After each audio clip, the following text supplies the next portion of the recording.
गेल्या 6 डिसेंबर पासून विभागीय आयुक्त कार्यालयासमोर आदिवासी कोळी महादेव जमात विकास संघाच्या वतीने राजेंद्र जुवार व गजानन चुनकीकर हे भारतीय संसद कायदा 1976 नुसार अमरावती विभागातील कोळी महादेव समाजाच्या नागरिकांना अनुसूचित जमात प्रमाणपत्र व वैधता प्रमाणपत्र देण्याच्या मागणीसाठी अन्नत्याग आंदोलन करीत आहे।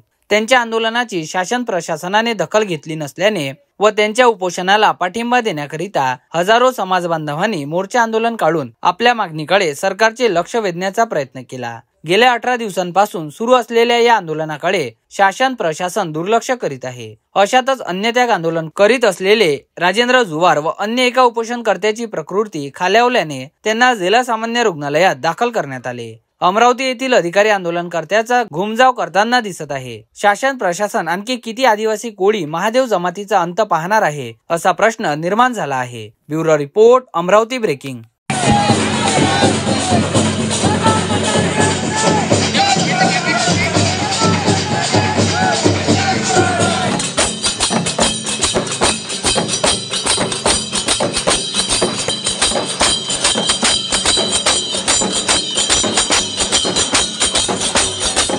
6 डिसेंबरपासून तर आजपर्यंत 18वा दिवस आहे। 18व्या दिवसापर्यंत येथील शासनानं वास्तविक पाहता या विदर्भामध्ये अधिवेशन होतं।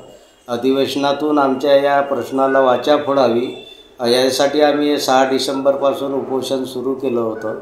परंतु शासनाचं कोणताही प्रशासकीय इथले पालकमंत्री या ठिकाणी मुख्यमंत्री पण आले, पण तेही या इथल्या खऱ्या महादेवांना उपोषणापासून वंचित करण्यासाठी आले नाही।